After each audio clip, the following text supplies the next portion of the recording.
Welcome to the Uncomfortable Conversations podcast, the untold stories of the 3HO Kundalini Yoga community. I'm your host, Guru Nishan, and I was born and raised in this community, and the people of our community matter to me. And so several months ago, I started this podcast, and I have several intentions as to why, so I'll share them with you as I do on every episode. Number one, to break the veil of silence that has long permeated and continues to strangle the 3HO Kundalini Yoga community in the name of neutrality. Number two, to validate and help clarify the complex feelings of those who have joined this lifestyle, were born and raised into it, and or who have practiced or taught Kundalini Yoga. Number three, to encourage active listening to uncomfortable conversations from our community as a revolutionary act of self and collective healing. Number four, to let survivors know that we see them, we believe them, we love them, and we will fight for their truth to be addressed. Number five, to let teachers who are denying, gaslighting, or spiritually bypassing know that what they are doing is willfully ignorant and re-traumatizing victims. Number six, to illuminate the inherent racism, homophobia, cultural misappropriation, and exploitation that perpetuates the teachings, 3HO lifestyle, and overall community ethos. Number seven, to stop the perpetuation of gaslighting and victim shaming by naming it for what it is. Number eight, to dismantle internalized shame, guilt, toxic positivity, and light-washing mentality. Number nine, to honor all of the parts of ourselves that have been forgotten or silenced. Number 10, to honor each and every body that has come through our community, both named and unnamed. And number 11, to encourage people to do their own research, process their own emotions, get somatic therapy and other therapy and support as needed, to draw your own conclusions, and to be critical thinkers rather than to just blindly follow anyone. Please remember that your story matters. Please share it when you're ready. We're here to listen and to support you. Today, I want to welcome our guest. Her name is Lana Reed, formerly Shakta Khalsa. She started practicing Kundalini Yoga in 1976. She lived in the Baltimore Ashram, where she met Kartar, her husband. She lived fully committed to the path, working with children in the dharma, and raised a son named Ramdas, who went to MPA for many years. Lana started making inner shifts beginning in 2001, and around 2008, the Dharmic identity no longer represented her fully, and she changed her outer look. And more recently, she changed her name as well. She and her husband, who has also changed tremendously over the last decade, have found a way to let each other be themselves, at least most of the time, she says. Lana is a political and social activist, author of yoga books, and founder of Radiant Child Yoga, a method of being with children that allows them to maintain their tremendous wisdom and radiance. So I want to welcome Lana. Thank you so much for being on the podcast. Please unmute yourself if you can.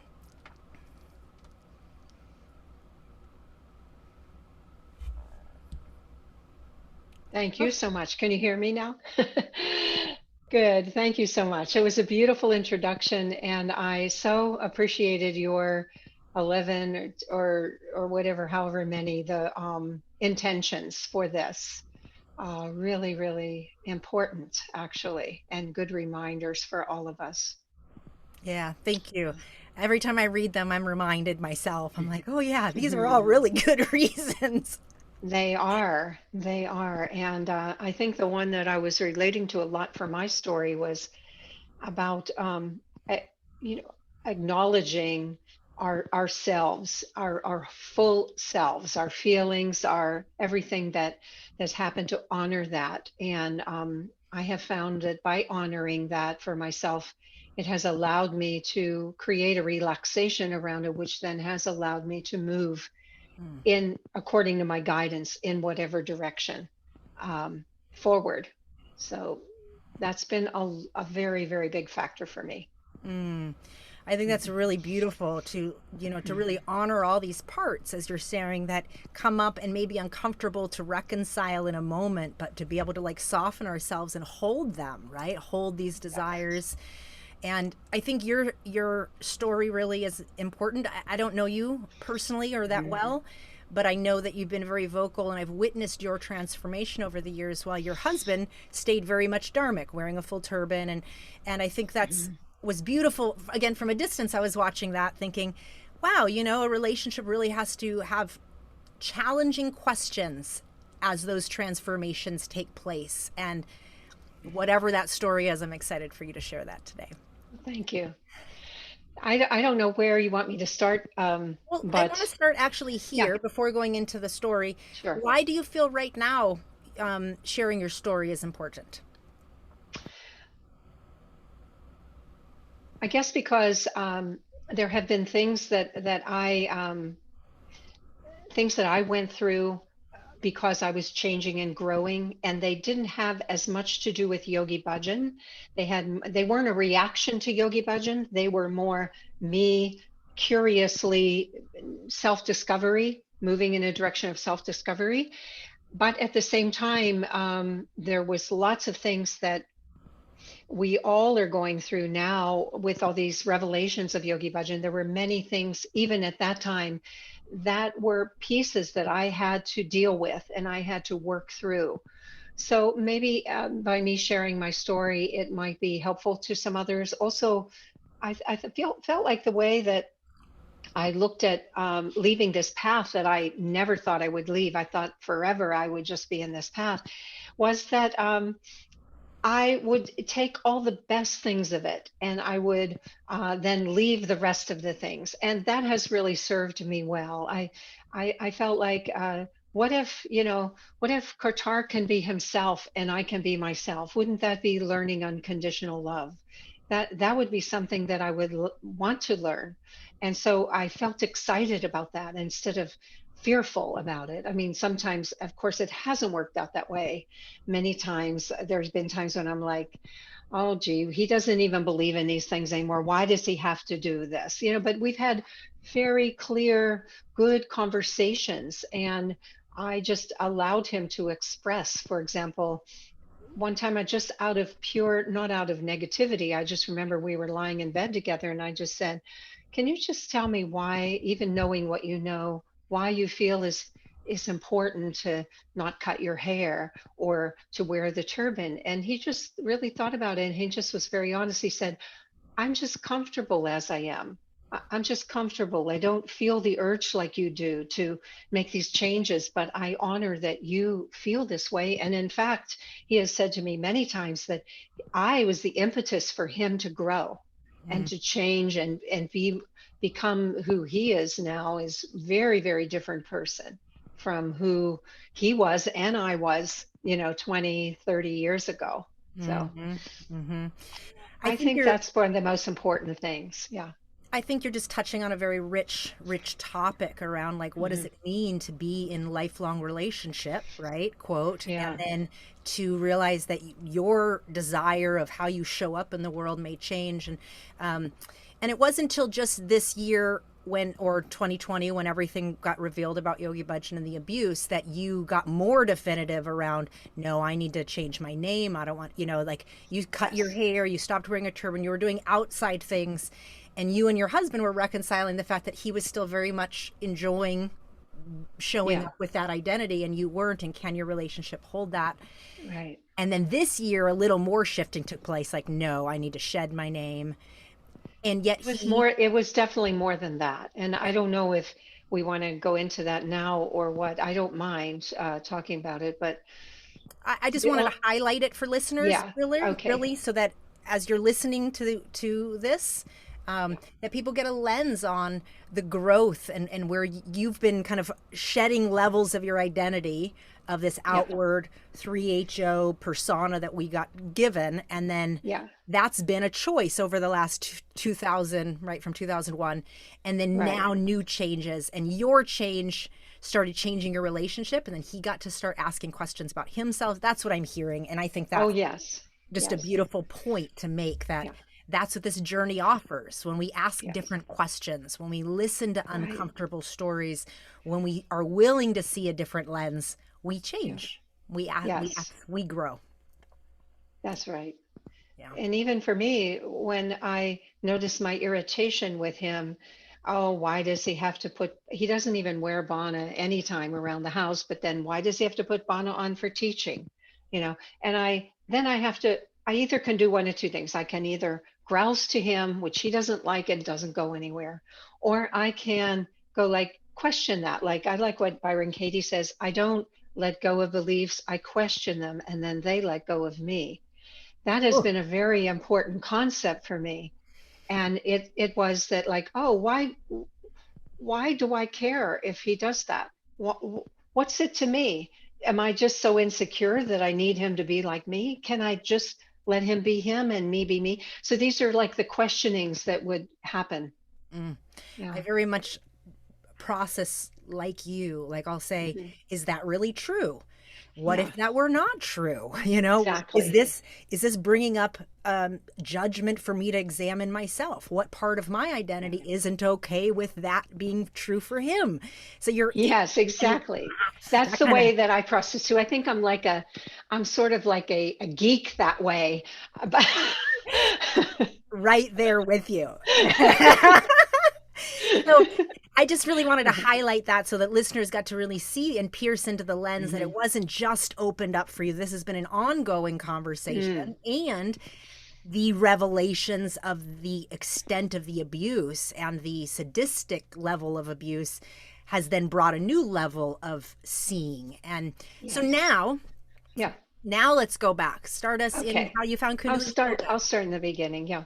Just basically, the one important thing that I've mused on a lot about my life is that I always was different from my family. Like I was a vegetarian at age 4 because at age 4 I realized meat was animals and meat were my best friends. I mean, animals were my best friends, not meat. Meat was my not best friend. And so like nobody in my Pittsburgh blue collar worker family thought like that at all. And many of my relatives went out hunting and stuff like that. So I had this very different point of view. And I always, there was always a little bit of loneliness within me. Like I would think a lot and I was still geeky then. And that way I would ponder big ideas, like I would just ponder them. Like I remember coming back from church, we were, whatever, Methodist or something. And we weren't really heavily indoctrinated that much. We would go to church sometimes or not. And I just sat on my bed. I was about 11 and I thought about what the preacher had said. And he goes like, and I'm thinking like, I don't think that can be true that you can't get to heaven if it isn't through Jesus. Because, well, what about those people in China? I didn't even know who they were. I didn't know about Buddha. I didn't know anything. I just said, well, what about people in other countries? They have their own way. So this doesn't make any sense to me. So even as a child, I would always sort of question things and really kind of go to a different place with them, a more expanded a wisdom place with them. And I think that's one of the reasons I started Radiant Child Yoga is because I myself did not feel that I was understood and that I remember the inner wisdom and innocence and connection I had to all things. And then as it started to go away, as I began to take on these adult like points of view and say this is right, this is wrong, etc. So that was that time period. Then I was a hippie for a while, and I got into Yogananda's book, Autobiography of a Yogi, and that really opened up my mind to this. Then I was able to take a hatha yoga class in 1972, and it was self-realization. It was Yogananda's yoga. So it had maybe like 8 poses, and I would just do those 8 poses every day in my apartment until one day somebody came to town with, this is in my college town in State College, Pennsylvania. And he came to town with turban on, and he was teaching Kundalini Yoga. And my boss at the natural food store said, hey, let's all go to this class. And I was sort of like, I already have my yoga. I don't need this, but I went, and then I loved it. So then I started coming over at 4 o'clock in the morning. And from there, we went to winter solstice. That was 1976. And at that solstice, all I can say about it now is I went into like a trance, mystical trance. Like there, for example, I had never wrapped a turban on my head. I didn't even know how to do it. And somebody wrapped a turban on my head, and I took Amrit vows. At the first solstice I went to, it was like I was in this, I don't know how to describe it. You could call it like a trance-like mystical experience. But it wasn't until much later that I thought, oh, that was really strange and people don't normally do this. They hang around for a while and then they see if they want to take Amrit. And I just jumped into the whole thing. Mm. I can't even remember what I was thinking. I don't remember. And then I went to live in the Baltimore Ashram with Dea Singh and Dea Carr. And I'm still very close with them. They are not in Kundalini Yoga or 3HO anymore, and they live in Boulder, where my son lives. So we all visit when we go there, and it's wonderful. And I lived there for many years. And the next year, I got married to Kartar, and he was also in there. And we did everything in the most pure way, like only hold hands before you get married. And oh my God, now when I think about it, it's like craziness. But okay, that was like the purity of it. We were very innocent about all of this stuff. Who knew what Yogi Bhajan was doing? Like to me, I was like following it like in truth. So in a way, I feel like innocent about that. Like maybe naive, yes, but also innocent. And we just followed that purity. And I got value from it. So I understand that.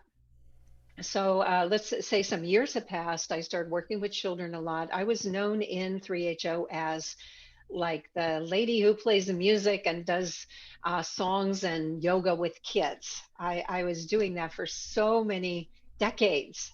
I did that forever, I think. And we actually had two children come and live with us. One for a short period of time. She had tantrums that she couldn't seem to get out of, and her parents didn't know what to do with her. I can't say we did the best job with her all the time, but we learned through trial and error how to work with her and how to be with her as a soul on a soul level, which I think was the most valuable thing I got from it, was seeing that this tiny being had this big soul and had taken on such a huge challenge so early in life. And that made me respect her and helped me to work with her more in kindness. So there were some good things that came from that, and for her too. Then her mother came to live with us to see how we were working with her, and she took over with her. So then her mother continued to live with us, and I'm in touch with her as well. And then a little boy came to live with us for a couple of years. He was pretty hyperactive, and we worked with him with changing his diet and things. And then he went to school in India, which was terrible for him because he was just too mischievous, and he got in a lot of trouble, and that wasn't a good combo for him. It really wasn't. But in those days, this is the early 80s, mid 80s, it was like you just followed along with the thing. Okay, every child is supposed to go to school in India. All right, you just follow along with it. His mother had agreed to it too. So there was that. And just real quick for clarity, who arranged the kids to come to live with you all? Like, how did that work? Like in terms of different teachers in different ashrams. Let's say, okay, so the Deas were very connected to the teachers in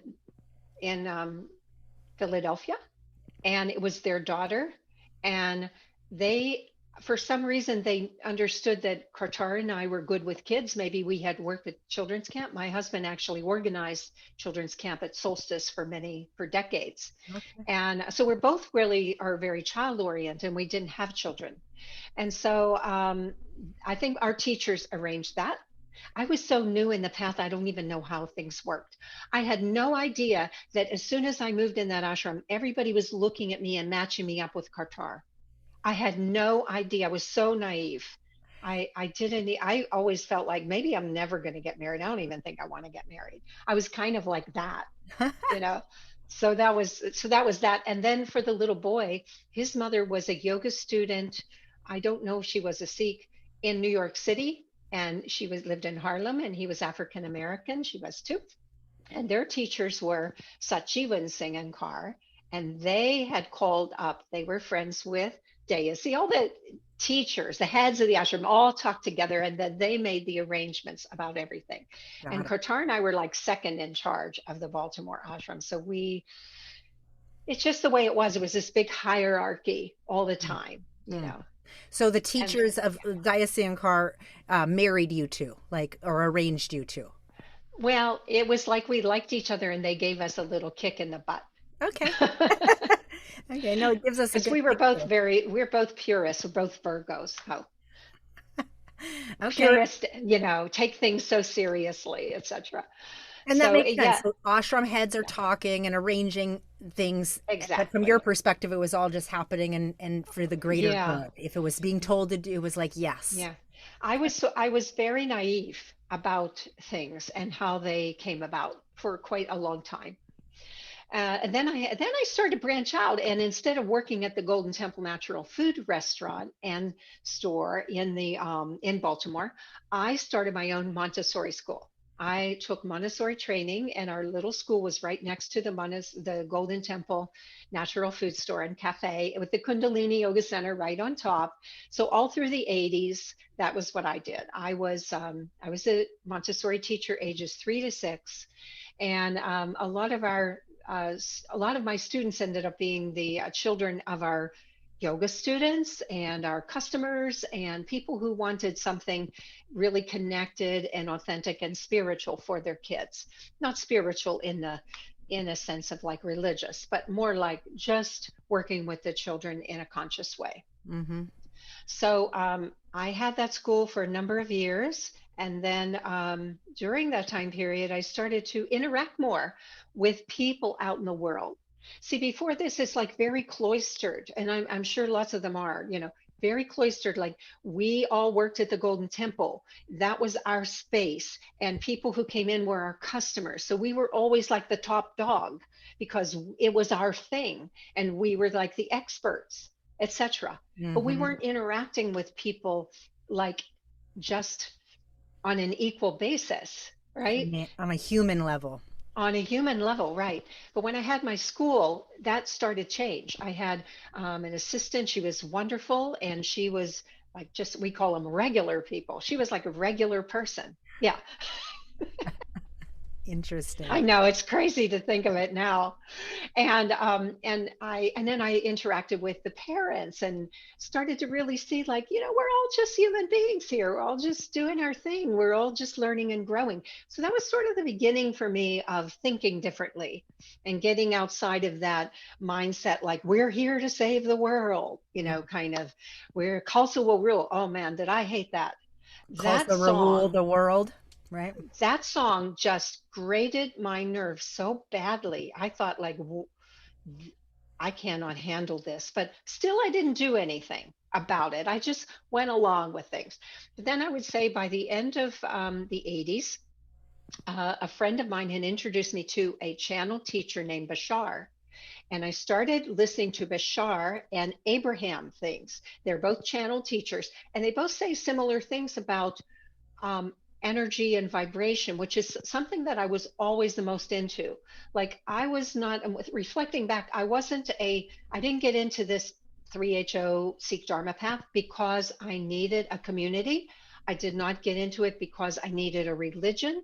I got into it because sometimes when Yogi Bhajan would talk or the yoga would work on me, I could feel energy and I could connect, and I understood that everything was vibrational energy. And that's where my geekiness comes in, because I'm very much about that. Because to me, that's the one thing that's true. It is energetic and it's true. Like if I talk to my dog in a sweet way, or I just look at her with a smile, she comes over to me and she wants to be petted because she felt the energy. So I understand that energy is the thing. And Mm. I liked when Yogi Bhajan would talk about that. And I didn't like when Yogi Bhajan would scream at people and put them down and talk all this negative stuff. So I had a hard time with him in the 80s. I would like, you were expected to go to ladies camp every year, and I hated ladies camp. First of all, I hate being hot, and we had to live in tents. That's one. I hate the desert. Okay, sorry, New Mexico. I do not like the desert. I like forest. I like living where I live in the east, where we have four seasons. So anyway, but I remember one time Yogi Bhajan had someone stand up, and this woman, and he screamed at her because her husband had an affair. He screamed at her. He said, "You should have kept him contained. You should this." And I had to leave. I left and I went in the back where the people were taking care of the babies. And I just stayed back there with the babies. I Mm. couldn't, I remember at some point I just said to my husband, I am not going to ladies' camp, but it was actually expected. You Wow. saved up your money from working at the Golden Temple so you could go to ladies camp, solstices and ladies camp. So I don't know when I just stopped going. It was somewhere in the late 80s or whatever. And Wow. And then that's a big all this, deal. I just want to yeah, acknowledge that during that time you're noticing like visceral body responses like I don't agree with this, and yet you're staying. And so you're I making know. choices that are actually against the grain but still staying. Yes, I didn't know what to do. It was too early for me. I didn't have what I needed within myself to be able to do that. I was still like a part of the whole package picture that was going on, and but I could feel that. And there were other things too that just went against my grain, like I'm a dancer. I love to dance. I love rock and roll dancing. And it was sort of like we had to give up. We only could listen to Gurbani Kirtan. We had to give up all these things, and for many many years. And then we have to do marching and stuff at ladies camp, and that just wasn't me. But of course, what I tried to do was find some value in it, like, okay, this makes my brain more focused or whatever, Mm-hmm. because I couldn't bear to put it all together and say, like, hey, I can't handle any of this anymore. So I just found some way to make it work for me for a Mm-hmm. long time. Mm-hmm. So in the late 80s, with this Bashar thing, I met the person who was the main Bashar thing, a man, and this man and I had some strong connection. Now, we didn't have a physical connection ever, but even just over the phone, I could feel all of my chakras opening up in a very different way. And I felt very connected to him. And it was all about energy. And that person, I said to my husband, I've met someone and I think I'm not really part of this path anymore. And don't know for sure, but it just feels different to me. And at that point, that was in the late 80s. Um, he called up, and we called up, whoever did it called up. We weren't living in the ashram situation anymore. We were on individual houses, but in community. And I think by then we had moved down to Virginia, where Okay. we live now. So Yogi Bhajan, I met Yogi Bhajan at a Khalsa Council meeting. It was maybe 1989, 1990. Before this, we'd had talks about having a child, and that because we wanted to have a child. I didn't get like clear messaging from him. He would say things like "love God, relax," etc. But as far as having a one-on-one meeting like this was very memorable for me. And I'm mentioning it because I want you to see what happens in the 90s after I have this experience with him, Okay. because it was a really good way for me to see how, when you immerse yourself in this, it does put you in a certain state of consciousness, and you can think it's the right thing to do and the best thing to do. So I met him, and he starts, first thing he did was, what don't you like about 3HO? You just tell me. And so I thought, okay, he's asking me, I'm going to tell him. And I said, I remember the conversation really well. I said, all right, sir. And he goes like, don't sir me, you just talk to me the way you do. And I said, in my brain, it was like, okay, this is my only opportunity to really be real. So just drop all this stuff and be real. And I said, all right, I don't like this. What about this? why we're doing it this way. What about selling? I remember specifically, why is Khalsa Jewelers selling ivory? Ivory comes from elephants. Why are we doing this? Why is it? What's all this? What's all this stuff about jewelry and money and that? Aren't we supposed to be here to serve people? I was like that, and it was really good. And he answered me. But now that I read Pamela's book, I realized that a lot of that was manipulation. He let me say my piece so I could feel good, and he just answered me. However, I didn't buy his answers, but I just felt good to be able to express. Mm. So then he goes, all right, this is, oh, and then he said to Kartar, because Kartar was at the table, he goes, all right, so this is, he said to Kartar, oh, I didn't know she was so fierce, he said. Oh, Ah. yeah, I have a very fierce side. Yeah, especially when it comes to protecting children and Mm. championing children, but other ways too. So then he said, oh, I forgot to say this. In the very beginning, when I sat down, he set the tone that, see, now I understand a lot of this. He Yes. set the tone by saying, what is this about this person? And then he goes, you effed him. He screamed it. And we were sitting around it. You know how there's all those tables, it's like a luncheon, and there's everybody is all around, all the secretaries, all people. He screamed that. I Wow. know what he was doing now. And even then I could feel it. He wanted to throw me off guard. He wanted to get me down. He wanted to shake me up. Mm. And I said, I did not do that. And then I was almost crying. So then I'll just leave that go. My phone is ringing. Sorry, I didn't turn it. Hold on. And then he said, okay, you just tell me all the things you don't like about this. Now, then the third thing was, all right, here's what you have to do. Mm. Get up at 2 o'clock in the morning and chant Waheguru for 2.5 hours. Eat one meal a day. Interpret the City Guru Granth Sahib for the common person. Don't talk. Walk 6 miles a day with your husband, holding hands, chanting Waheguru. Okay, so I think that was the whole sadhana. And as he was saying it, my mind was going like, there's no way I'm doing this. I'm out of here. I'm out of here. I'm out of here. I'm not doing this. I'm not doing this. And then right at the very end, I could feel my mind went, but if I don't do it, I'll never know for sure if Mm. this is my path or not. And so I knew, I almost felt like I had a ball and chain around my ankle, and I knew I was going to do it.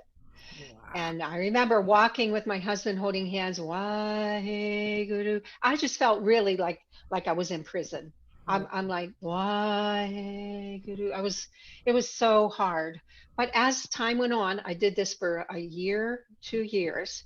And as time went on, I got to interpret the part that I loved, interpret the City Guru Granth Sahib without God, the word God, without any he's, use as an energy. So I still actually have that. I interpreted 120 pages out of the Gurmukhi book in 2 years. That's how long it took me to do 120 pages out of the large volume that has the Gurmukhi.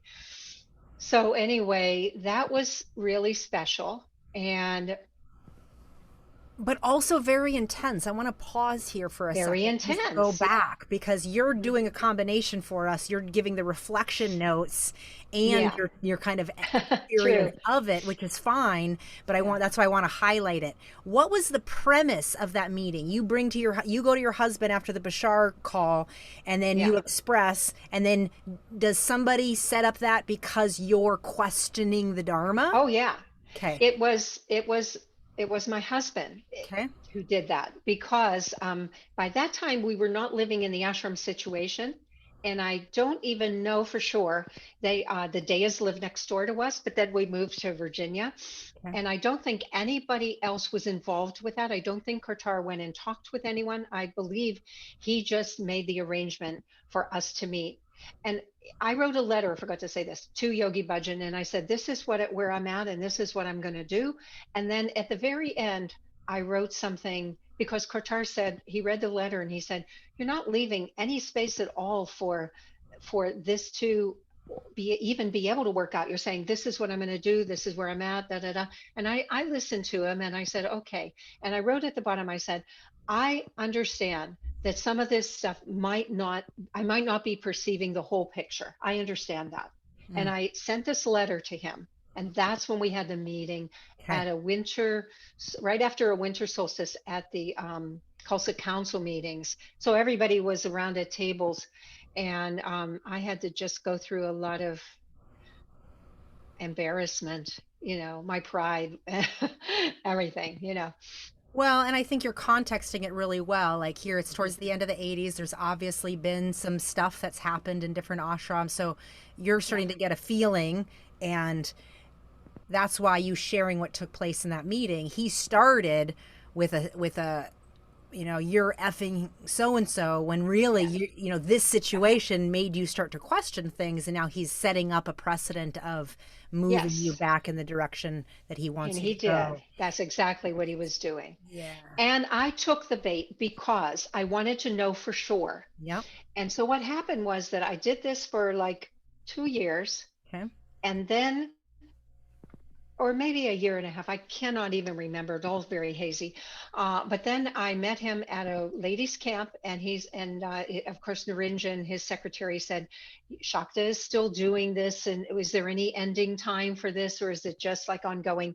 And then I remember he pulled me in close to him, and he gave me a hug, but he didn't ask me how I was doing. He asked Narinjan, "How is she doing?" etc. And she goes, "She's doing very well." It was like one of those weird situations. Then he goes, "All right, come and see me at the ranch tomorrow." So I came the next day to the ranch, and he said, "Your life is going to change completely this year." And that's all he said to me. And he was in that kind of yogi, far away place. And that year, after 14 years of marriage, Kartar and I got pregnant, and we had our son. So that happened in 1991. Mm. And there was some involvement of Yogi Bhajan energy in that. I don't really want to go into that right now, but he did. We did ask him for help, and it was around that time that I got pregnant. But I wouldn't say that, if he has connections, I don't understand it. With Guru Ramdas, then probably it was just the energetic connection, that, or we were just open and ready at that time, and there was an energetic connection. So out of many, decades, 14 years of nothing, no, no miscarriage, no nothing, we had one child. And then we thought maybe we could have children. And I was already 41 and Kortar was 46. And no, nothing again, Wow. nothing again. So no need for birth control, but One bonus. one bonus, right? So that was that scene. And here's the thing that I noticed, because this kind of brought me back in the Dharma in a different kind of way, with still an openness Mm. to other things. That was a good way of starting out with our son. And I think that part fit together Mm. as it was. And then as our son kept getting older, and then I was thinking, like, I don't know if I know he's probably going to go to school in India. Everybody in the Herndon ashram, all the kids go, and they were like his brothers. They all played together, and they were all going. And then one day he just goes to me, he was like 8 or something. He goes like, "I want to go to school in India." And I said, "Well, Satmander's not going yet." And Satmander was his best friend, and he was older. He goes, "Well, I'll make some new friends." Mm. So it was him who asked to go. I wanted to wait. So he went when he was almost 9. And then he came back every summer, and there were some very hard things that he didn't even tell me about until more recently, like spending a whole day hiding under the bed so that the big boys wouldn't beat him up. And, I would send him things, and he'd say, "Oh, no, the guy in charge," was his name, Guru Jagat, was there, and he saw the big kids just came and took all our treats. I said, "Why didn't he stop them?" "Oh, they don't, it was just like that. They don't do that, you know." So there was that kind of thing. but we did it because I was still like in the path, in the Dharma, etc. So that was the 90s. And you're full, still wearing a turban, full of the I path. was still wearing a And turban and everything, but I would say that I was starting to make more space with that. Like I would go out to maybe to Blockbuster and get a video and just have my hair in a rishi knot. And of course, be feeling like, oh, I hope nobody sees me, or these people don't know that I wear a turban, or I look like a regular person, or oh my the gosh, weird thoughts, the right? weird thoughts. Yeah. From all the brainwashing. Yeah, and I So, also want to point out that, I think it was very common as children that we wanted to go to school in India because it was the thing to do. It's like, yeah. and this is MPA, so this is the final school, and there was, Yes. three versions, three Yeah. generations, if not longer, of children going. It's like that's a internal social pressure almost, and Yes. excitement, because it's different Yes. and it's a part of what makes us unique. And Yeah. Well, I did go over to India. The first time I went to India was in 88 or so. So that was right before this other stuff happened. And I went over when our boy Hari Singh, who we had been raising, when he went over for the first year, I wanted to be a volunteer. And that was at the Dehradun. So that was the Guru Ramdas Academy. And I worked with the girls there for 2.5 months to help them orient. And just to think of my mindset now, it was like, the girls would, the way that they dealt with their homesickness is they would write recipes of the things that they'd love to eat that they didn't have there. And I remember just feeling that, like, two ways I had to think about that. One is my heart just went out to them, and I could feel their sadness about, nothing was like home here. And then my other dharmic part went like, oh, that's so creative, the way that they found a way to deal with this, so there can be, there, this is like their path, they're going to be strong, this is going to make them strong. I could feel like those two parts of me, within me, the part that just had the party line, and then the mm, part that was feeling like, oh gosh, this is so hard for them. They're writing down their favorite recipes, like just as a way to bring them back into a feeling of home. mm, Yeah. So wow. that was my time period And when he there. was in India, how was that for you as a mother? Sometimes it was really good, and I'll tell you why. That's when I started Radiant Child Yoga, and I could really focus on it. And I felt like, okay, he's doing his dharma, I'm doing my dharma. We're all doing our right things. Mm, So sometimes it felt like that.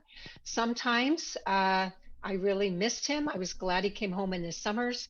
Then when it was time to go back, he would go through so much pain, but he would say he wanted to go. And that was very heartbreaking, because he would cry and go through things and but he would always say he wanted to do it. So there was that. The first year I wanted to go visit, and he sent me an email, and I mean, he was only 9, and he said, something inside of me is saying you shouldn't come this year. And I was concerned. I thought maybe he was being influenced by others who said, your parents shouldn't come here on the first year. And mm, I said, did someone tell you that? Or is that coming from you? And he said, no, that's from me. But it took him a bunch of years to tell me that the reason he didn't want me to come is because he had just started sleeping, and that he wasn't able to sleep. And that would have been March. So from September to March took him that long to be able to sleep. And he was afraid that if I came when I left again, that would happen. oh, So, I mean, the maturity that it took, for him, and he's always been a very, very mature person. He did get into some bullying, and I asked him about that. What, when you yourself got, when he was older and went there, I said, well, you yourself got bullied. Why would you be bullying anybody? What, you know how it feels like, and he goes like, I don't know. I just got caught up in it because the other kids were, and I'm like, that's no excuse, mm, he skipped a couple grades because he's smart, and he was small. He didn't his growth spurt didn't happen until he was almost graduating. So there he wow. was, this short guy, small guy, in with all these big kids 2 years older than him. So he was trying to act like a tough guy to fit in. I understand the psychology, and he actually understood it too. Yeah. So there was that. And all during this time, did you know about this, or was it later in reflection that he was able to share? He talks to me about it now, but I know I did hear about the beat up of some kids, and I asked him about that because he was involved with that, and that's what he told me. Because I would usually go there every March and visit for the spring break, and Okay. that's where we would really catch up, and I get to see what was going on there. Um, he did tell me that he got involved in it, and I just said, I, I can't accept your reason. You absolutely know what this is like. You should be a champion for these kids, you know, Mm. instead, So he had to do his thing. He has a lot of fiery energy. I guess takes after me that way. How many years did he attend MBA? He went from time he was almost 9 until he graduated at 16.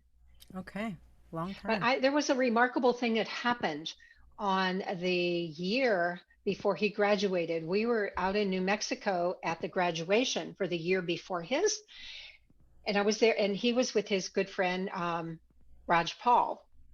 And he and Raj Paul were sitting together, and we had flown together on the airplane. We're flying back together. So I'm sitting there and I'm hearing the people who are the heads of the school all talk about like the Khalsa, and you're going to do this, and you're going to go out with your bana and live this way, and da da da, and all this kind of highfalutin, you know, put it, you know, idealism, right? And also pressure on the Mm. children. And I that really bothered me. And I was just trying to think about how I felt about that. And as we're flying home in the plane, I said to Ramdas and to Raj Paul, I said, something really bothering me about that. And of course, they were like 15 by then. So I could just talk. We just talked like people. Mm. He wasn't like my son. We were just talking like people. And I said, what really bothered me was I wanted to hear someone say, no matter what you do in life, no matter how you look, no matter what you end up doing, we love you. We know you and we love you. We love you no matter what. And that was bothering me so much. And that was a big thing for me too. I just started seeing like more and more like how could I be involved in this? It's not real. It isn't compassionate. It's not real, you Mm. know. It's all about these living up to these ideals. And then we were supposed to think that Yogi Bhajan lived up to these ideals all the time. And then when the whole thing came crashing down, like I thought about how they punished my son for being in a room with his girlfriend with the door locked. And I'm thinking like, and Yogi Bhajan did what he did. Mm. I was furious. I just got so furious. I said, you know, what hypocrites? Yes. Mm. What hypocrites? My son was in a room that's a normal thing a teenager does, explore with these things. He was 15, 16, so was she. That's different. What Yogi Bhajan did is completely, abnormal and predatory and Sadistic, sadistic, brutal. everything. Yeah. Yeah. Yeah. So I didn't know all of that, but I had heard I would say by the late 90s, early 2000s, I was hearing directly, not directly, but through other people that some of the secretaries were saying some things, or former secretaries were saying that they had sex with Yogi Bhajan. And then I had a very interesting experience during that 2001 to 2008 time period of change. Every year I would teach at Kripalu. And I got to know some of the Kripalu people that are the staples there. And one of them was a person who I won't say his name just because I don't know if he is okay with me telling this story. So, but one day we were walking in the woods and he said, "Oh, I have a good Yogi Bhajan story for you." I said, "Oh, okay." And I thought it was just going to be a funny story. And he goes, he goes, he goes, so when Amrit Desai left because he had sex with women, Yogi Bhajan called me and he flew me out to New Mexico in an airplane because he wanted me to take over Amrit Desai's place. And he said, and he said to me, you just need to be more commanding. You need to be like a teacher. He said, this is the way you talk to people. And he had his secretaries around him, so he wasn't in a room just with him. He goes, you need to be more commanding. You need to be like a teacher. It was a lot of the same stuff you saw in Pamela's book. Yes. That kind of manipulative way of thinking and speaking, right? To get people to think you're tops and everybody should follow you. And he was trying to teach this guy who wasn't like that at all, this person. And then he said, so what if Amrit Desai had sex with a bunch of women? I've had sex with every woman in this room. And when this friend of mine, from the Kripalu friend, said that to me, my mouth dropped open, and he saw the look on my face and he said, oh, I'm sorry. He said, I thought you probably knew this, because the way he said it was so casual, and nobody, not one person in the room, refuted it. He said, and I said, no, I didn't know. I'd heard, but I didn't know this. And you've given me something really deep to think on. So that was interesting. Whoa, I That felt happened like around. energy from my head drop down to my stomach, like how that must have like landed in you. And I asked him if he would talk to the AOB. I don't know if he did. I didn't see it in the report.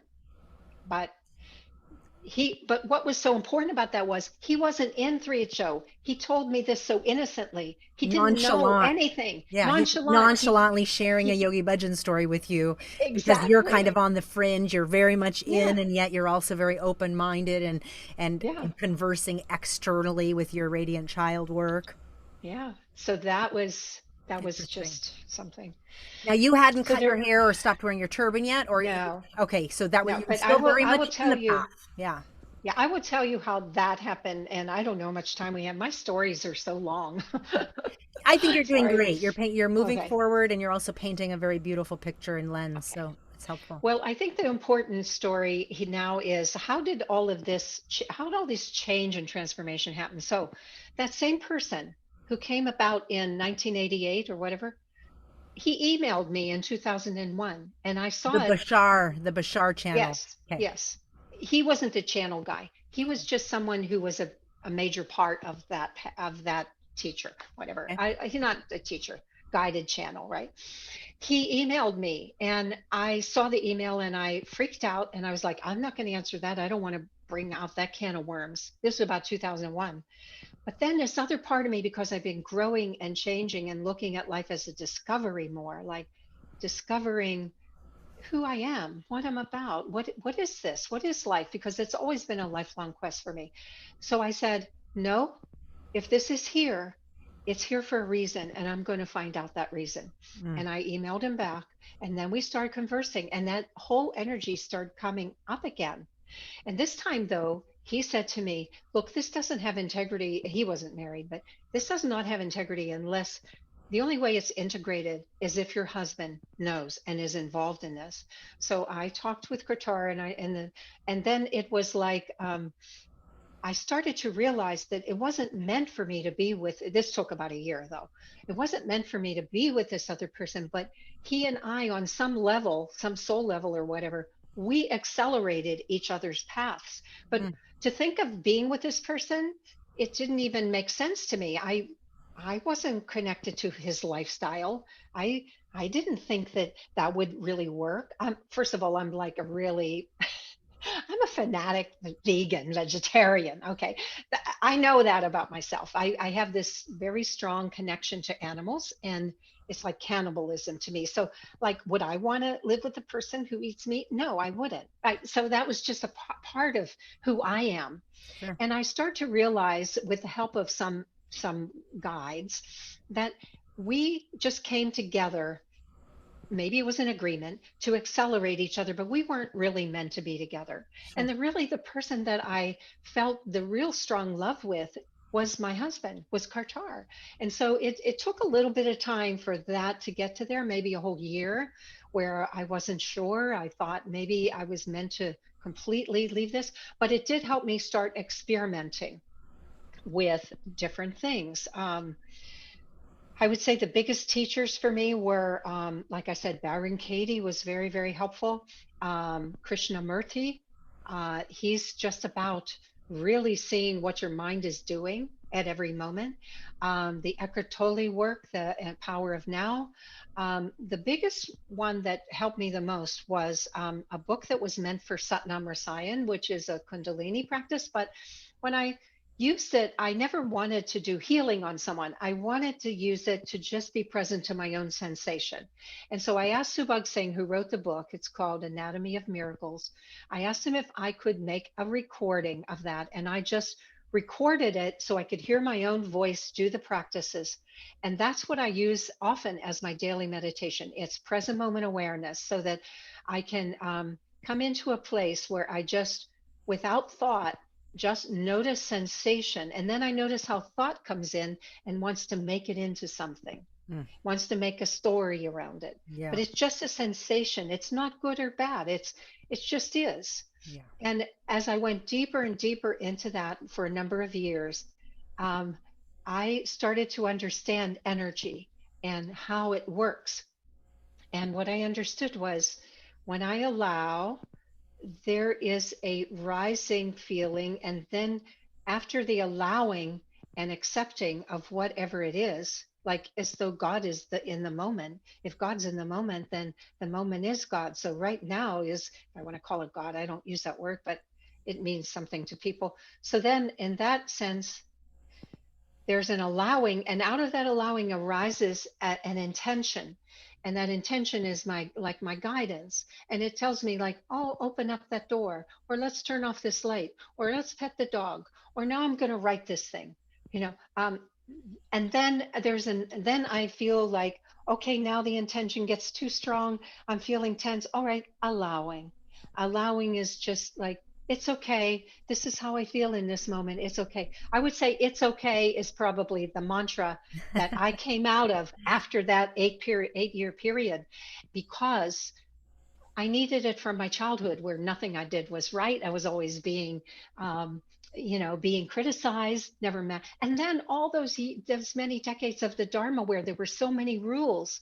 I remember somebody saying as a joke that if you did everything Yogi Bhajan said you should do in a day, you would need 72 hours. I mean, Yeah, you can't do so it. You can't you do all the can't. days, right? No, you can't. And so This is what's that's been my mantra. It's yeah. okay. I'm okay. It's all right. It's okay. Mm. With so much Really, relief. I really want to highlight what I'm really feeling from you is like you started relating to your sensory body, and that whatever your body was offering, you learned to listen to it as opposed to Yes. learn to overriding the body and Yes. going for this ideal. And so you're painting that very well around how the whole life kind of had so much idealism to it. And then the structure of having to live up to that actually created a disconnect from yourself. Yes. And this is a process of you coming home back to your body saying, whatever is showing up, I guess I need to pay attention to. Yes. Just to know that that's all right. This is how I am in this moment. And then to extend that to other people too. Mm. That was the harder part for me, actually, extending it to other people, like to Kartar. But like I said in my little bio to you, once I got to the point where I knew the outward form was going to change, which was about 2007 or so, or eight, um, I had been already trimming my hair, but like nobody outside of 3HO can even understand how important this is. I locked the bathroom door. I trimmed like 1/4 of an inch. You couldn't even tell. It was just split ends. I went through that period wearing my hair up in a bun, wearing it in a ponytail for a year or two. But I had a really ugly ponytail. First of all, I don't have a lot of hair. I have very thin, fine hair, and it makes a ponytail that big. No, after whatever, 3 decades of growing, it's, it was. So anyway, I do remember putting on a turban just to go to a chanting in the Herndon ashram. And I saw myself in the mirror and I realized this does not have integrity for me. I am only doing this out of fear. I'm Mm. only doing this because I don't want anybody to say anything against me. And I said, this doesn't. So I knew in that moment it was going to go. Mm. And it was very, very scary. There were sometimes I felt like I was going to be stoned to death. Like maybe that came up from other lifetimes or parallel simultaneous lifetimes. I felt like I was going to be stoned to death. I felt that kind of fear, Yes. huge fear about taking off my turban and changing the outer identity. But by 2008, I told Kartar, this, I hope this boat is going to rock and I hope it doesn't upset because this is going to happen. And my son was already in that phase. He was about to cut his, he was going to college then, and he wears hair in a ponytail, and he told me, I know I'm going to be cutting my hair. Mm. You know, I'm not going to live this path. He was already like, are you kidding? I'm not going to do this. This isn't for me. I'm glad for all the stuff I learned, but this isn't for me. You Okay. know, he was I want to already put a like that. flag in all of this real quick and just say, Yeah. when you had that conversation with the Kripalu guy and that kind of landed and you heard that, and then that kind of rippled into the kind of the next few years, that more and more accelerated choices of Yeah. change, whether cutting your hair or stop wearing a turban. Yeah. But the point you made around kind of this process inside of yourself around, wow, the only reason I'm wearing this turban is because I'm afraid of other people's opinion of me. And so for you to have that recognition, Yeah. I remember that for me Mm.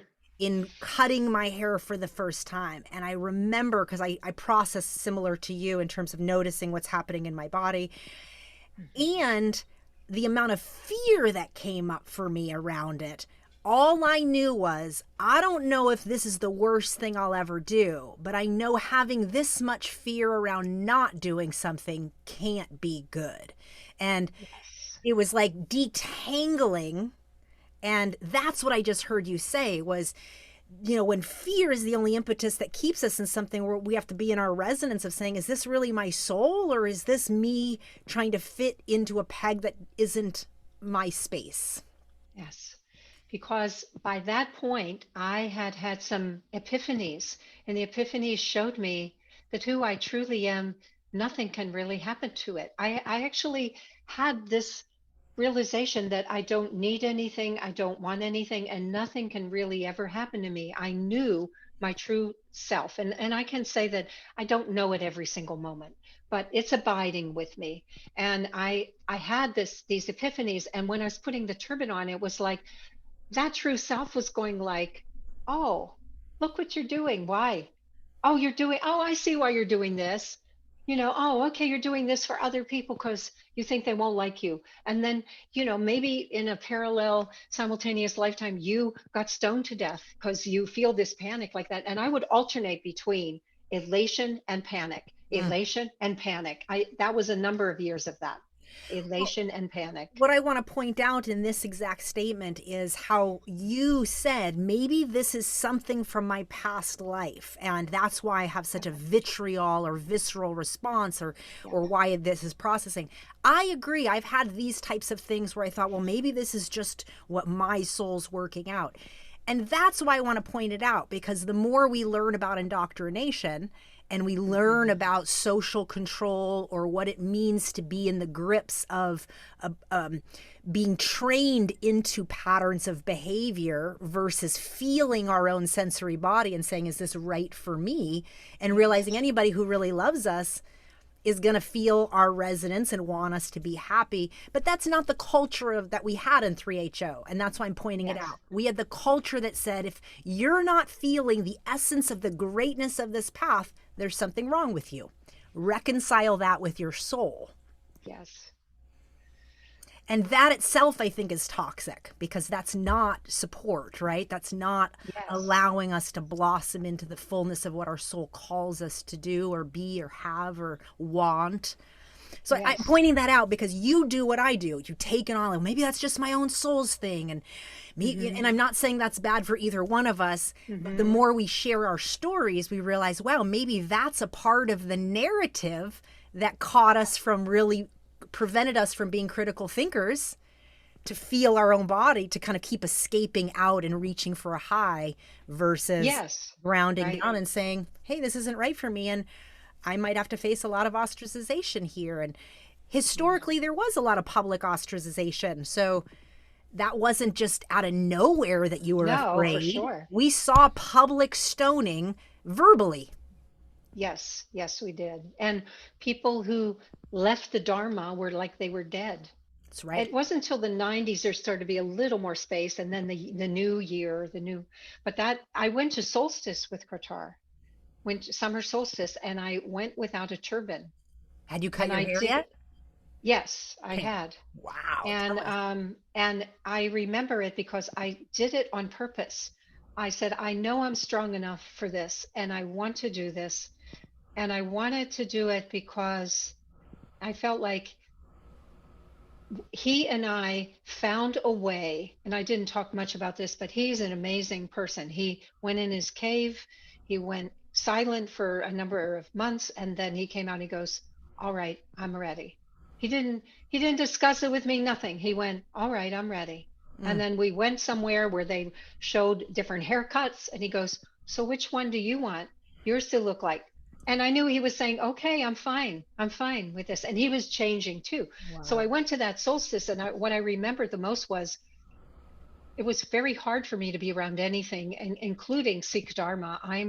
Like I said, I'm not a religious person. I didn't get into this for a religion. I didn't want a religion. And I don't feel like I need a religion. I guess I'm a little anti religion in general. Okay, so that's just me. But I remember like I would have to walk off the property and just say to myself this one Abraham statement that I like: nothing is more important than that I feel good, Mm. because as I feel, that's how I vibrate. And so that little statement, nothing is more important than that I feel good, I would have to go off by myself and get to that place and get to that vibration that I was in my authentic self. And then I could go back and be with people, but I had to keep doing that. Mm. I had to do that like over and over because I was so inundated with my mind, and some people were embracing me and saying, "Oh, hi," and some people were turning away from me. They couldn't handle it.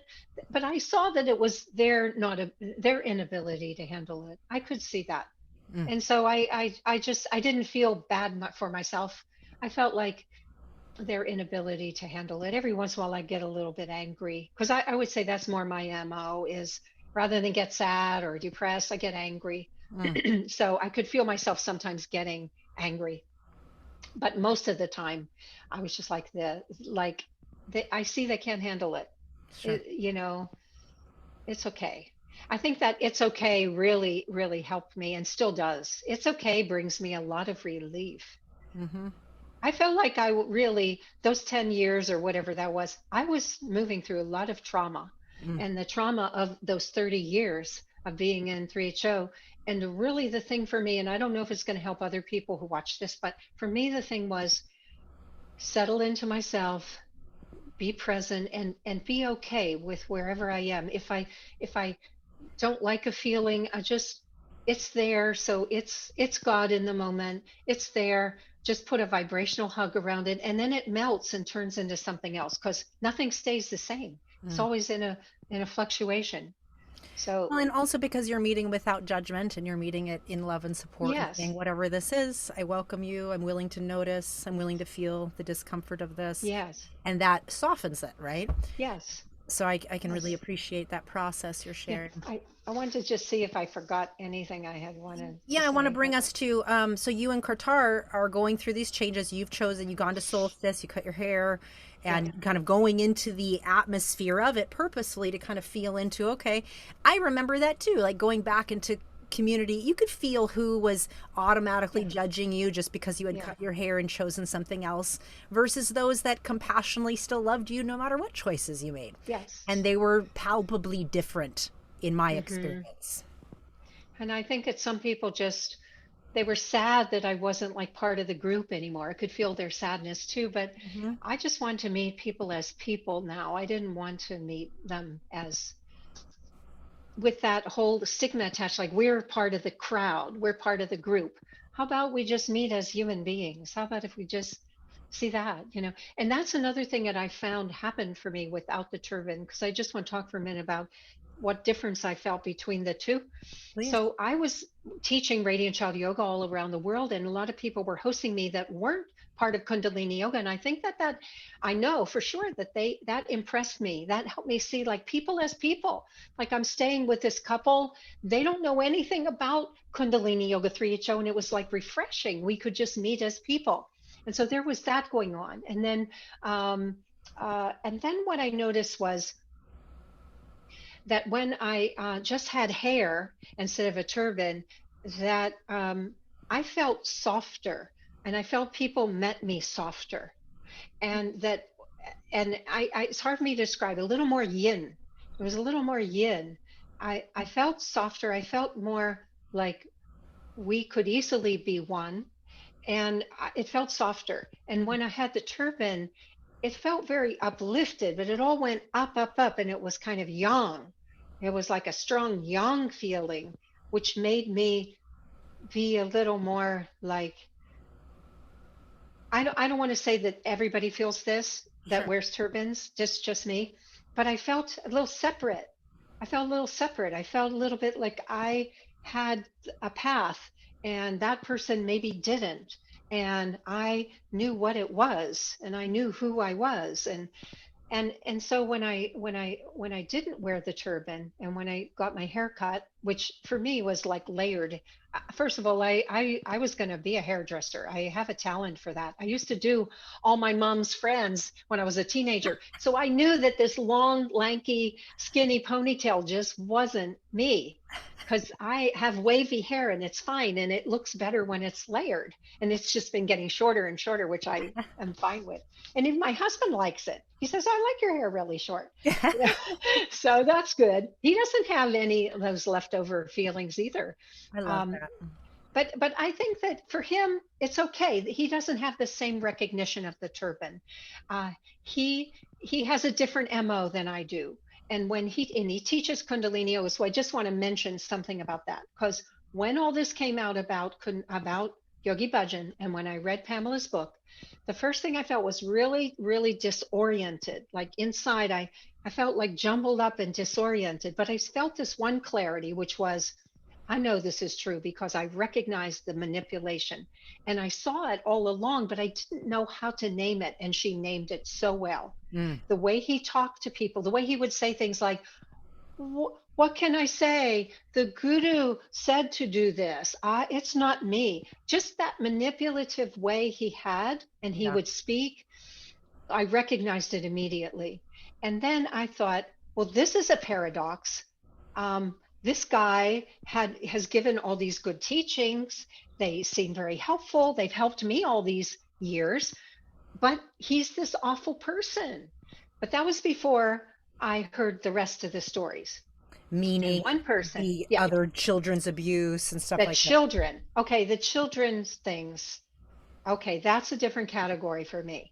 So first of all, my Savadar, when our son was born, she told her story first. I saw it on the Beyond page, and she told her story, and I knew her, and she was a beautiful young woman, and she said that Yogi Bhajan was trying to pull her into his crotch, and that that just went off like a big alarm in my head. I said, okay, I know her. Mm. I know her. She's a beautiful person. I know her from a soul level. This is awful. Then it got more awful, okay, for me. And then I wasn't sure what to do about the yoga, because we had Kundalini Yoga as part of Radiant Child. Okay, it was kind of based in it. So then the third thing that happened was the person who was a child and was forced to sit on his lap, she and I became friends. And she told me the whole grueling story. Mm. And I got off the phone with that, and I took notes because I never wanted to forget what she told me. And I wrote them down. And then I said to Kartar, I cannot continue to have Kundalini Yoga be part of Radiant Child. This is the end. Mm. This is it. I can't. Can't. That was the last straw. Okay, all these things happen, but children, I'm a champion of children. Mm. There's no way this can be part of what we do. It's forever tainted for me. It's forever tainted. And so I called together all our trainers. They're Wait, all wonderful pa- ladies. pause Yeah. before you go Yeah, into sure. that. Okay. What I'm hearing you say is it's one thing like you started hearing about the the abuse of the women, so it was reconciling stuff along the way, but then this last year when everything came out, Pamela's book, and then young women that were getting groomed to be in the fold, and the stories started being shared, you're reading that, but still you're able to put it into a category like that's terrible, and yet there still might be some goodness here. And then when it It came was to only the yoga. just the It was the yoga, yoga. and then Yes. that still, so it's like yoga and all this other, and then but when it came to the children, and you actually heard the level of abuse of the children, of the child sitting on his lap, and I remember that story, how sadistic and really what started getting It exposed, it it drew the ruined her line. life. Hmm? It ruined her life. That was the thing that really, I mean, she's recovering, so I don't want to say that, but for a while, it ruined her life. He ruined her life. I just could not handle that. And as a little I'm a baby person who body. wants to help children be who they truly are, and he did the opposite of that, you know. And I want to point out that story, her story, really resonated because it was something that was a very public thing to for so long, and it's like the sensory memory of it, and no wonder it's landing in you. It landed that way, like you operate through the sensory system, and then to be able to Yeah. hear, as her sharing was extremely sensory memory clear, Yes. and And not when as she cognitive memory, but she was young, so all of it was through the absorption of her body. The reason she got in touch with me is because I wrote something on that page because I heard her story and I remembered because I was so tuned into children. Yeah. I remember you as a child too, even though we didn't have a lot of interaction, but I remember you. And I remembered her and I remembered how way I thought about that. And I thought, why didn't I tune into this properly? I saw this blank look in her face and I interpreted that differently. I didn't realize that was trauma. I saw the blankness um, as like she is in the in crowd with Yogi Bhajan, but I didn't really truly get what was going on with her. And I apologized to her in the post. I said, I'm a person who's tuned into children all throughout this Dharma, all throughout the decades of this Dharma. And I saw you and I didn't get it. I just saw this blankness. I saw a blankness there. And now I understand what the blankness was. And that's why she got in touch with me because she saw what I wrote and she wanted to tell me more about it. Mm. And when she told me the full story and how it affected her as an adult, um, I just couldn't. So the rest of this little bit of this story is that I have a different experience than all of our trainers for Radiant Child. Most of them, none of them were in 3HO. They just know Kundalini Yoga because of me.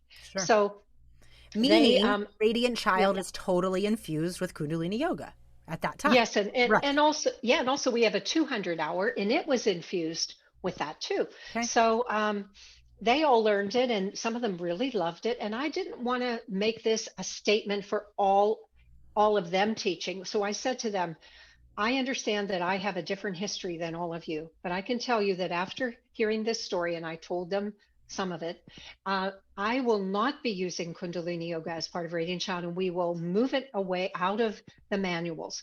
But if you're teaching the Radiant Child Foundationals training yourself, you are welcome to put in what feels good to you because I know you might not have the same you don't have the same history. You don't have the same relationship to it than I do. Mm. So I want to honor that. And if it's something that helps you keep practicing it, that's up to you. But I said, I'm just letting you know where I'm at. And so we really have removed that and we've moved into other things. Somatic yoga is a somatic movement is a course I'm teaching tomorrow. And it's more about being present to yourself and seeing what your body needs and just not even calling it yoga. I'm so sick of yoga. It's like yoga, yoga, yoga. Like I laughter yoga. Can't you just come together and laugh? yeah, Why does it have to exactly, be yoga? exactly. Or like if I want to put a pillow behind my back and an eye pillow on, do I have to call that yoga or could I just be relaxing? You know. So anyway, that's another one of my A little little things. pet peeve, yoga Yeah, yeah, industry yeah. pet peeve. I got a ton of those, right? I totally relate. That's why I'm laughing. So, so I guess that, where I come to now is I did start at the request of this young person. I started a Facebook, what is it? A GoFundMe page for her. Okay. So that because all of this has cost her so much money, and she, all this therapy she's had to get, and she's trying to put herself through school. So I did that, and I want to help in any way I can. I also have this one class that I teach online now. It's called Happily Ever Now, and anybody who wants to part of the 3HO movement and the change that we're making can just come at no charge. And it's a class I put together with all the things that I did to help myself um, be more authentically who I am, like the sensory work, the Mhm. the ability to look at what's happening and notice what my mind is doing, and then And being the okay. story. Yeah, the story Yeah, it's the latching whole story, to make right? up why this is what it is and then what I have to do in response to that. Like that's all the Yeah. creation from a sensation, right? Yes. Yeah. And using everything to my own benefit. Like I can say that the 3HO gave me a lot of benefit, and it brought me to the place where I am now, where I didn't don't need that form anymore. But I feel grateful for it. I feel grateful. I am just wishing that if there's anything I can do for anyone who is going through a lot of trauma with this, I'm really happy to help. I also teach Qigong online, and I love Qigong. It doesn't have any like master, doesn't have a master. It's just, this ancient practice based on the acupressure points. It's like meditative movement. People can get in touch with me, and I'm happy if they can. If they don't have the payment, that's fine. They just come. I'm happy to help in any way I can. On that note, why So, don't you go ahead and just leave a connection place so that people that listen can find a way to reach you? oh, okay. Email or website, what would work best? What do you want to share? I guess the email is good. It's my new name. I didn't talk about that, but LANAREED 88, just 88 at gmail.com. And the reason that I switched my name is I had wanted to switch Khalsa for a long time, because that denotes you've taken the highest Sikh vows. And I don't live that way anymore. And I wanted to take my grandmother's maiden name, Reed. But after the things came out with Yogi Bhajan, I decided that that phase of my life was really over, and I'm in the last one third of my life now, and I'm going to change the whole thing. And because he gave me that name, and yeah, Shakta had a lot of energy and did a lot of things, and now Shakta period is over. Mm. And this is Lana Reed. And Lana, I just like the name. I did a lot of writing postcards for getting out the vote using that name, and I like it. And then my sister asked me if I would put my birth name in the middle, which is April. And so I put that in the middle because I didn't really feel like putting it first, but I want to honor that she calls me that, and her daughters call me that. And that's fine. So, in a way, after going into the present moment awareness and really feeling that we really are actually more of a verb than a noun, like we're energy, and the verb is like an action more than a noun. I actually didn't want to have any name at all, but since I had to be recognized by a label, I decided to take this one. Totally get that. I think that it's just so beautiful, the metamorphosis you're describing, because it was just this past year that you made that critical decision to say Kundalini Yoga's out for me, Yeah. and yet you Yes. gave the agency to your teacher trainers to say you choose that, but it's out of the manual, it's out of my body of work. And Yes. then you Yes. also definitively chose, I'm going to change my name now. I've been on the fence around this. And what I Hmm. appreciate about you sharing is this is how we metamorphosize, like it's Yes. in stages of like awareness, sensation. How come I'm doing that? Do I want to be doing that? Yeah. And it's Right. like Exactly. in that process, whether it's Qigong or all these different kind of energy, somatic based experiences, it's a process of coming back home to say, what is right for me? And well, I don't know. Well, I need to sit with this for a while. until Yeah. I do know. And you're describing that this like these stages, whether it was your husband or whether it was you or Mm-hmm. you and him, or it's this is the unfoldment of energy beings of who we are, and then what it means to have indoctrination layered on top of us. That's right. That's right. Yes, thank you. I so appreciate that. I am very grateful that you're doing these. I actually really want to thank you because you are providing a service that people need, and it's very, very healing. So Thank you. And thank you to all the listeners that are listening. It's really a service for all of us to crack ourselves open in whatever yes, place is available, whatever entry point, I like to say, is available to you right now. And it's like become curious, as you've shared with us, to say, what's coming up for me? And what do I do with that? And starting to shed identity is real, because if we're trained into a certain thing and then we realize, wow, the illusion I've lived, what do I do now? How do I reconcile this? So thank you, listeners, for listening. I know you've had a lot of people reach out to me, say this is helpful. If you'd like to support the Uncomfortable Conversations podcast, you can go to gurunishan.com/uncomfortable conversations and make a one-time or monthly donation to the podcast. Thank you. Thank you thank for that. you. Just, it was such a beautiful lens into kind of the naivety, the purity, the Mhm. beauty, the illusion. Letting go of idealism. Yeah, letting go of idealism, living up to idealism, and then the process of what it means to give ourselves more permission to just be okay with Yeah. ourselves. Yeah. I think if people catch anything, it's like, I'm okay. It's okay. That has such a refreshing downward energy for me that just lets everything just be. And that's a starting place for anything new to happen, is to just be okay. Yeah.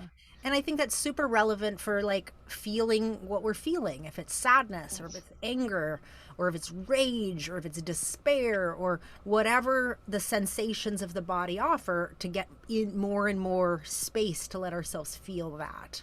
Yes. I Yeah. agree.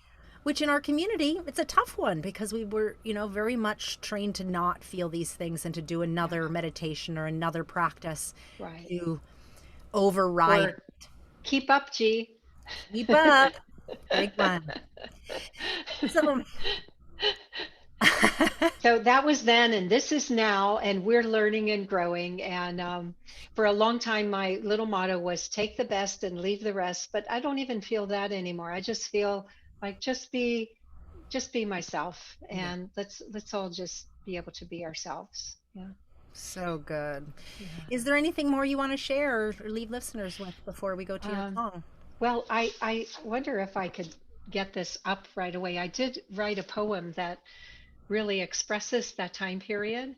And I had pulled it up, but no, I don't Why know don't where it is. I Yeah. introduce your song, and while I play, you Oh, can look for your poem, and then we can oh, end that on would be your poem. great. Okay? That would be So I'm not great. going to share very long of the song for copyright reasons, but we do have Okay. a Spotify playlist for the Uncomfortable Conversations podcast. So if you want to listen to the full version of the song, please check that podcast or Yeah. playlist out. Okay. So tell us about your Sounds good. song. Why'd you choose this song? I chose this because this is a song by Wa, and her and I are friends, and she went through a lot of this too, around a little before me. And this song she wrote is called the whole album is called Transformation, and this is when she was making that transformation. And I love the part that says there's two lines that always catch me, and it says, "If you want to relate to your soul, you have to let go of what you know." And the other part was staring into emptiness, listening to nothing, looking down into the great abyss is a godly thing. And that helped me so much because that's the place that I needed to come to. And I still need that at times. And it may help others. Thank you. Let's go Thank you. ahead and Yeah, go ahead. listen I'll look in. for that poem. All Thank you. right. Here we go.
Thank you so much for that. Yeah, thank you. So I did find this poem, if you'd like me to read it. This one typifies the changes I was going through, and it's a good reminder for me and maybe it'd be helpful for others. It's called Not Finished.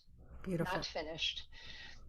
I am moving farther and farther away from my relationship with myself, like a boat in the distance, growing smaller and smaller on the horizon.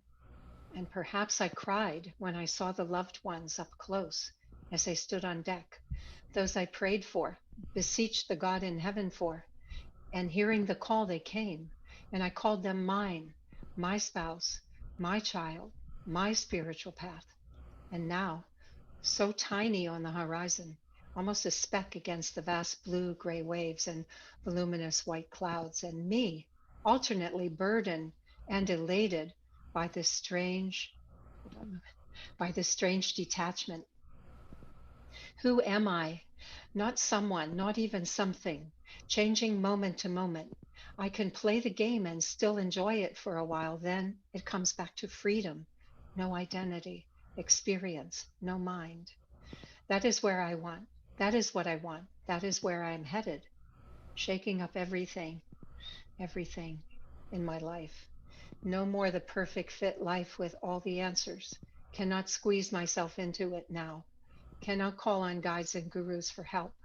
Must go with what I know, and that is only me. This me, who is like liquid mercury, changing forms, colors, never can hold on to and say, that is it, stop there, this is who I am. How long before it explodes into existence and blows my cover? No one to talk to, just this paper, these symbols called words to comfort and clarify me. They can only take me so far, but they are all I have. Where is my friend? Got to walk this lonesome valley alone, even though I might know all the friends, soul companions who travel the same no road with me, even though perhaps all the universe is smiling me along with unseen hand. I cannot know them now. I refuse to see them, though my heart feels them there. Just have to go with what I know now, not the unseen, not the God of my past. Past cannot return. It is a fake. How much have I loved? How much love has been for safety, validation, affection, comfort? This new me that presses to be known cannot allow any of that kind of love. That is security, not love. It is fake love. Myself trembles with excitement and fear at the hint of knowing real love. The props disappear and the two-dimensional life falls flat. Enticed and not having anything else worth doing, I follow, pressing through the veil, the invisible curtain. I have to become light, like the summer breeze, to pass through, and when I reach the other side, I cannot tell you about it. It has no story, no rules, no known, no relationship to anything else. Tingles. Wow. Wow. Thank you so much. I like remembering that. I live differently now, but I like remembering that it brings me into a good space. So beautiful. Thank you for that share. Thank you so Yeah. much. Well, this has been another episode of the Uncomfortable Conversations podcast, the untold stories of the 3HO Kundalini Yoga community. If you'd like to contribute to this podcast, once again, you can make a one-time or monthly donation at gurunishan.com/uncomfortable conversations.